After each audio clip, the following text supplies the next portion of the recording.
Yeah, hi. My name is Justin Wilkerson with the Event Services Department at Cox Business Convention Center, also known as CBCC.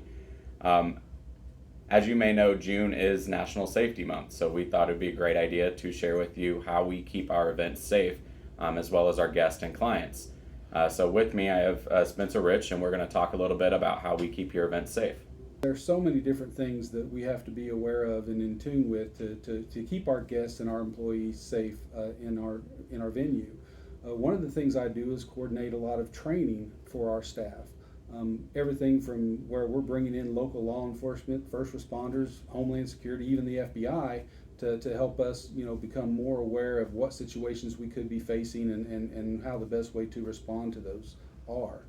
In addition, I'm constantly working on upgrading our emergency response plans and other things, as well as we have quick reference guides that we have for basically every scenario we can envision happening, to us during an event, whether it be a severe weather event or a fire situation.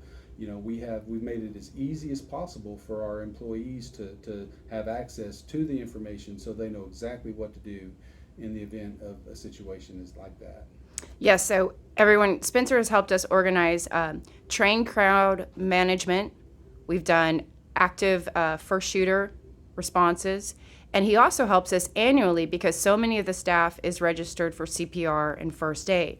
So Spencer helps us keep our certificates up to date and make sure that, like he was saying, we're ready for every scenario. There's also something else about Spencer's job, which involves weather. I'm going to brag about him here and say he's been more accurate on the weather emails than our local meteorologist. So Spencer, how close does lightning have to get before you make all staff come inside? Explain this one. Well, our radius is 10 miles. So anytime we have a lightning strike within 10 miles of our facility, we're going to cease any outdoor activities and bring everybody inside. We typically look at that on a 30-minute basis. So if I send out a notification that we've had a lightning strike within our radius, then it's 30 minutes while that stay inside order is in effect.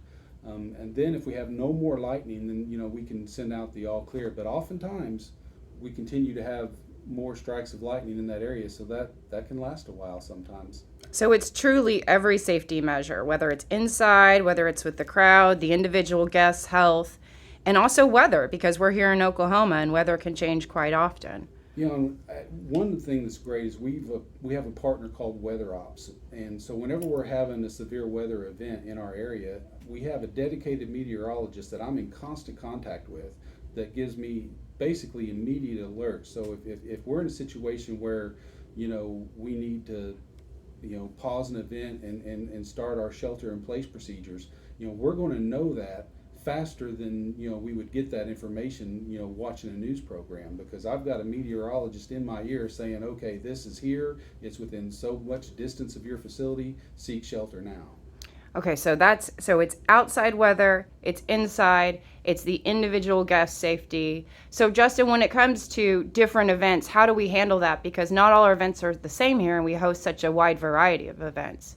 Yeah, so with the number of events that we host, like you mentioned, they're all a variety of events. So we could have anything from a sporting event to a gala. So we tailor each of our events' security needs based on that type of event.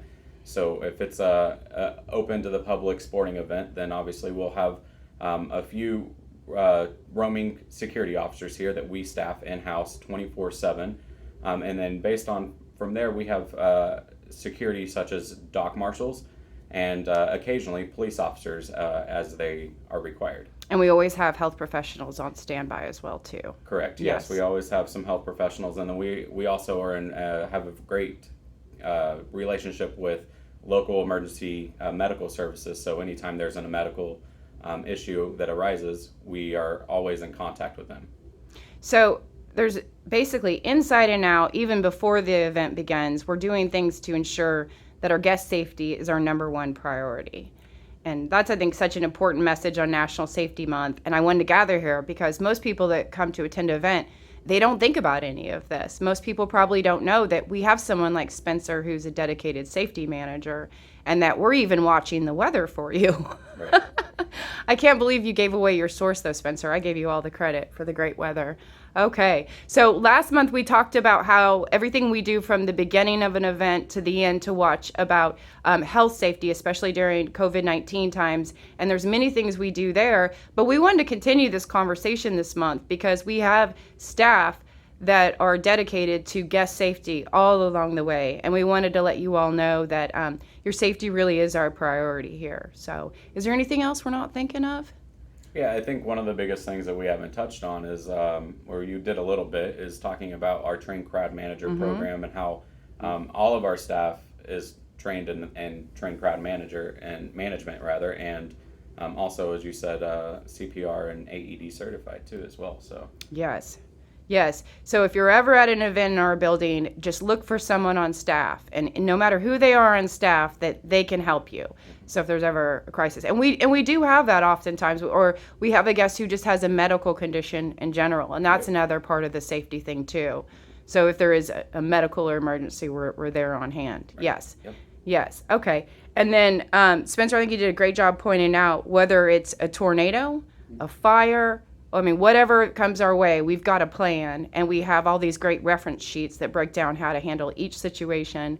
And, the other thing I want to mention, in our monthly staff meeting, Spencer also has a special segment. Yep. So there's a continuous training where every month we're hearing the latest part as well, too, right? Yeah. Okay. Well, thank you both for joining us here today and talking about National Safety Month. You're welcome. Thank you.